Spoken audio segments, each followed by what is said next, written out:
नमस्कार साथियों, स्वागत है आप सभी का आपके अपने परिवार यूपीपीएससी स्टडी आईक्यू पर।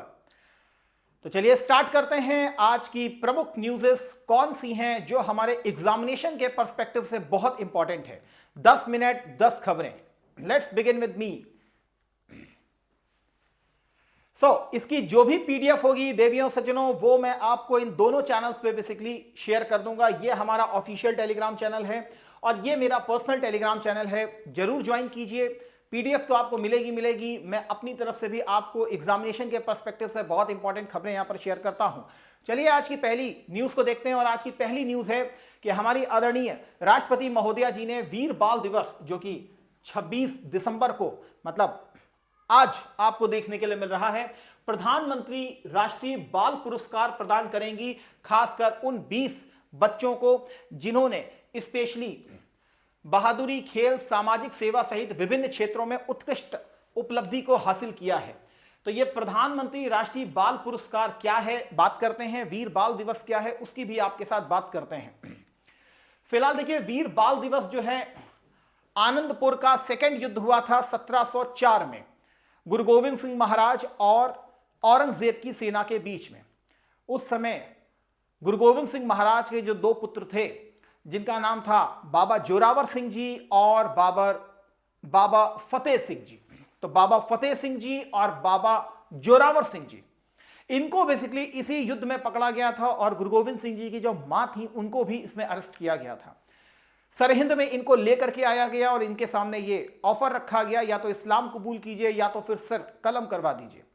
तब बाबा जोरावर सिंह जी और बाबा फतेह सिंह जी ने अपनी शहादत दे दी। इनको जिंदा दीवार में चुनवा दिया गया था और इसको देख करके गुरु गोविंद सिंह जी की मां की भी उस समय डेथ हो गई थी।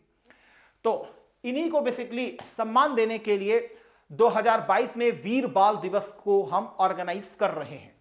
और इसी में ही हमने प्रधानमंत्री राष्ट्रीय बाल पुरस्कार योजना भी प्रदान किए हैं। ये प्रधानमंत्री बाल पुरस्कार जो है, ये जो बच्चे होते हैं उनके लिए हाईएस्ट सिविलियन ऑनर है। बच्चों के लिए सबसे बड़ा ये नागरिक सम्मान होता है। इसको देता कौन है, तो याद रखिएगा, WCD मिनिस्ट्री देती है। Ministry of women and child development basically इसको देता है।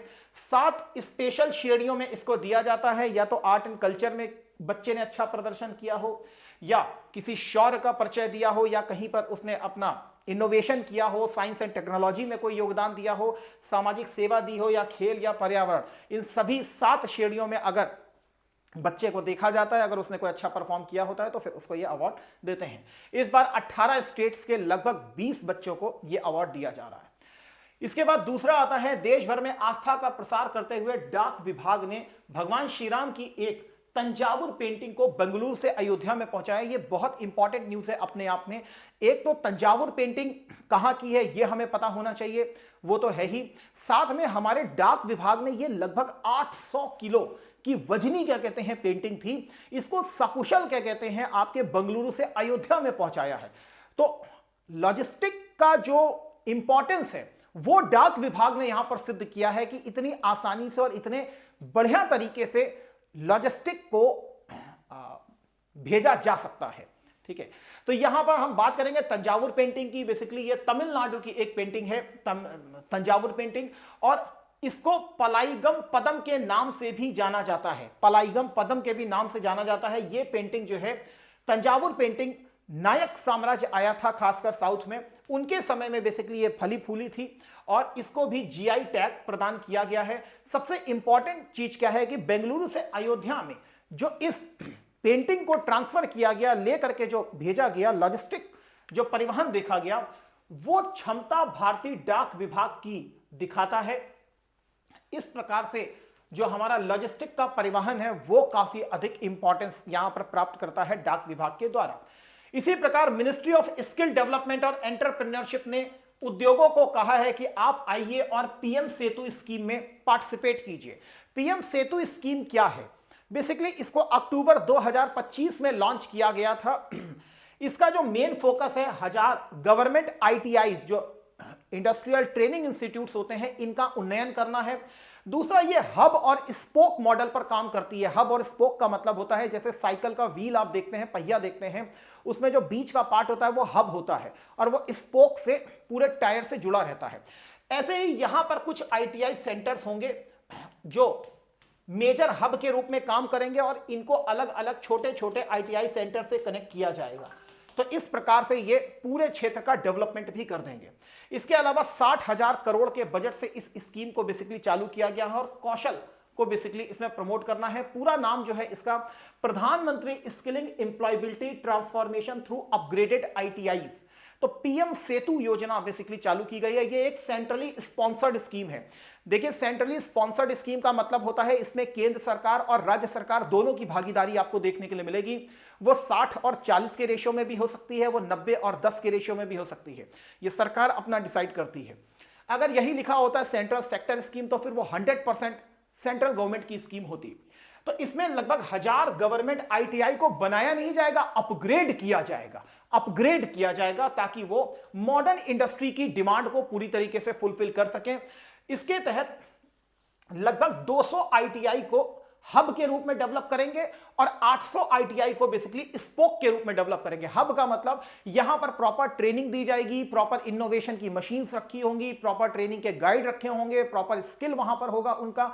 लेकिन ये हब स्पोक के द्वारा फिर कनेक्टेड होंगे। जो रीजनल आईटीआई होंगे उनको ये और ज्यादा मदद करेंगे। ठीक है, तो बात की जाए, अभी तक 5 नेशनल स्किल ट्रेनिंग इंस्टीट्यूट को मान्यता दी गई है, जिसमें उत्तर प्रदेश में एक है आपका, जिसको कानपुर के नाम से हम जान रहे हैं। ये जो पीएम सेतु योजना है, इसको वर्ल्ड बैंक और एडीबी दोनों ही बेसिकली क्या कर रहे हैं, फाइनेंस कर रहे हैं। और इस योजना को लागू किया है कौशल विकास व उद्यमिता मंत्रालय के द्वारा। इसके अलावा जाट पंचायत है एक राजस्थान की, इसने बेसिकली एक कंट्रोवर्शियल नेम निकाला और कहा कि महिलाएं जो हैं वो बेसिकली आपका स्मार्टफोन से दूर रहें। तो स्मार्टफोन जो है उसको बेसिकली यूज करने से बेसिकली मना किया गया है। वैसे तो अगर बात की जाए तो वैसे स्मार्टफोन से सभी को दूर रहना चाहिए, ज्यादा यूज नहीं करना चाहिए। बच्चों को तो स्पेशली इससे दूर रखना जाना चाहिए। ज्यादा स्मार्टफोन जो है वो वास्तव में क्या कहते हैं, सभी के लिए हानि कर रहा है। लेकिन यहां पर इन्होंने केवल महिलाओं के लिए जो लेजिस्लेशन निकाला है पंचायत के द्वारा, यह अपने आप में कंट्रोवर्शियल है और गलत भी है। ये सभी के लिए निकालते तो शायद क्या कहते हैं, ये एक आदर्श पंचायत के रूप में हमारे लिए देखने के लिए भी मिल जाती। तो जाति पंचायत है जिसका नाम है सुधामाता पट्टी पंचायत, इसने ये कहा है कि महिलाएं जो हैं वो सार्वजनिक और सामाजिक जगहों पर स्मार्टफोन को यूज ना करें। बच्चियों को यह कहा गया है कि लड़कियां जो हैं वो घर में बेसिकली पढ़ाई के मकसद से स्मार्टफोन को यूज करें। ठीक है, लेकिन यहां पर आपको ये चीज समझ में आ जाना चाहिए, यहां पर फिर एक सोशल लेजिस्लेशन और इंडिविजुअल लेजिस्लेशन का कंट्रोवर्सी आ रही है। उसी प्रकार राइट टू लाइफ भी जुड़ा हुआ है, राइट टू इलेक्ट की पावर भी जुड़ी हुई है। जैसे आप देखते हैं 19(1)(a) के तहत, तो उसके द्वारा कुछ फिर कंट्रोवर्शियल मुद्दा यहां पर उठ रहा है। ठीक है ना, तो महिलाओं के ऊपर ही क्यों, आप अपने ऊपर क्यों नहीं कर रहे थे? अपने ऊपर करते तो अभी तक आदर्श समाज बन चुका होता। उसी प्रकार आज उद्यम सिंह जी की 126वीं बर्थ एनिवर्सरी भी है। उद्यम सिंह जी को देखें तो इनका जन्म पंजाब में हुआ था। बचपन का नाम था इनका शेर सिंह। पहले विश्व युद्ध में ये ब्रिटिश भारतीय सेना में एक मजदूर के तौर पर शामिल भी हुए थे और इन्होंने विदेशों में बेसिकली सेवा भी की थी। 1919 में बेसिकली ये भारत लौटे थे और क्रांतिकारी के तौर पर इनका जीवन भी शुरू हुआ था। ये गदर पार्टी के भी मेंबर थे और एचएस पार्टी के भी एक, HSRA Hindustan social Republican association, जिसकी स्थापना फिरोज शाह कोटला में चंद्रशेखर आजाद जी के द्वारा की गई थी। गदर पार्टी 1913 में बेसिकली डेवलप हुई थी और इसकी स्थापना अमेरिका के सैन फ्रांसिस्को में की गई थी। तो HSRA के भी मेंबर थे और इसी गदर पार्टी HSRA के मेंबर के रूप में इन्होंने फिर जलियांवाला बाग हत्याकांड के समय जो लेफ्टिनेंट गवर्नर था जिसका नाम था माइकल ओ डायर, इसको लंदन में जाकर के कैंगस्टन हॉल में बेसिकली जाकर के गोली मारी थी। इन्होंने बेसिकली शिकागो में एक पार्टी की भी स्थापना की थी जिसका नाम था आजाद पार्टी। तो ये आजाद पार्टी के नाम को भी हमको याद करना चाहिए। इसी प्रकार दिल्ली में अटल कैंटीन को बेसिकली स्टार्ट किया गया है। इसमें 5 रुपए में भरपेट खाना भी मिलेगा। इसके अलावा हमारे आदरणीय प्रधानमंत्री जी के द्वारा कल लखनऊ में प्रेरणा स्थल का उद्घाटन भी किया गया, जिसमें हमारे पूर्व स्वर्गीय प्रधानमंत्री अटल बिहारी वाजपेयी जी और इसके अलावा क्या कहते हैं, मदन मोहन मालवीय जी और एक सम्मानित हैं, और क्या नाम है, सॉरी माफी चाहेंगे, मदन मोहन मालवीय जी नहीं हैं, पंडित दीनदयाल उपाध्याय जी, माफी चाहेंगे हम, अटल बिहारी वाजपेयी जी और श्यामा प्रसाद मुखर्जी जी की 65 फीट ऊंची प्रतिमा का अनावरण किया गया है, ठीक है ना। ब्रॉन्ज स्टेच्यू है, राष्ट्रीय प्रेरणा स्थल। तो अगर आप इसे मतलब एरियल व्यू लेंगे तो ये कमल के आकार का आपको दिखाई पड़ेगा, गोमती नदी पर बेसिकली बना है, 65 एकड़ का है, ठीक है। और लखनऊ विकास प्राधिकरण ने बेसिकली इसको डेवलप किया है, लखनऊ विकास प्राधिकरण ने बेसिकली इसको डेवलप किया है। तो आदरणीय हमारे स्वर्गीय अटल बिहारी वाजपेयी जी, श्यामा प्रसाद मुखर्जी जी और साथ में हमारे, ठीक है। तो कमल के आकार का ऊपर से आपको देखने के लिए मिलेगा। तो पूर्व प्रधानमंत्री अटल बिहारी वाजपेयी जी हैं, एकात्म मानववाद के प्रणेता पंडित दीनदयाल उपाध्याय जी हैं और डॉक्टर श्यामा प्रसाद मुखर्जी जी की इसमें प्रतिमाएं आपको देखने के लिए मिलेंगी। इनका निर्माण जो किया है रामजी सुतार और माटूराम आर्ट सेंटर के द्वारा बेसिकली किया गया है, और यहीं पर एक आधुनिक संग्रहालय भी बेसिकली बनाया गया है, आधुनिक संग्रहालय का भी बेसिकली यहां पर निर्माण किया गया है। इसके अलावा विपाशना योगा सेंटर भी है, वीआईपी लॉन्च भी है, ठीक है। विपाशना योगा सेंटर हमारे लिए इंपॉर्टेंट हो जाता है बस, ठीक है, इससे ज्यादा की हमको नीड नहीं है। इन तीनों को राष्ट्रवाद की त्रिवेणी भी कहा जाता है और भावी पीढ़ियों को एकात्म मानववाद और अंत्योदय जैसे मूल्यों से परिचित करा रही है। तो ये कम से कम थोड़ा सा हमें पता रहना चाहिए राष्ट्रीय प्रेरणा स्थल कहां पर बना है। इसके अलावा आप सभी को मैं बताना चाहूंगा, यदि आप यूपी पीसीएस के किसी भी कोर्सेज की तैयारी कर रहे हैं तो आपसे विनम्र निवेदन है, आप 27 तारीख तक जरूर इसमें एडमिशन लें। 50% का आपको भारी डिस्काउंट यहां पर दिया जा रहा है। सर किसमें दिया जा रहा है? तो उत्तर प्रदेश के जितने भी कोर्सेज आपको देखने के लिए मिलेंगे, चाहे फिर वो आप हमारे फाउंडेशन बैच की बात करें जिसमें आपको प्रीलिम्स, मेंस, इंटरव्यू तीनों स्तरों की आपको तैयारी कराई जाती है, गोल्ड और प्लैटिनम के इसमें बैचेस आपको देखने के लिए मिलेंगे।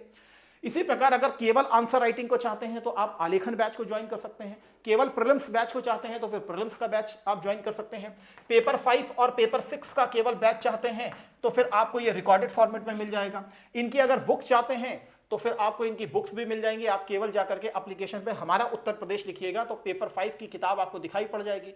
किसी भी प्रोडक्ट को आपको लेना हो तो आप मेरे इस कोड को यूज कर सकते हो, इससे मैक्सिमम डिस्काउंट तो आपको मिलेगा ही मिलेगा। एज अ पर्सनल मेंटोरशिप भी आपको मेरी यहां पर मिलेगी। मैं आपके साथ यहां पर हिस्ट्री के पूरे सेक्शन के लिए जुड़ता हूं, इंटरनल सिक्योरिटी के लिए जुड़ता हूं और साथ में पेपर 5 के लिए जुड़ता हूं। इन्हीं शब्दों के साथ सेशन को यही विराम देता हूं। थैंक यू, जय हिंद, जय भारत, वंदे मातरम।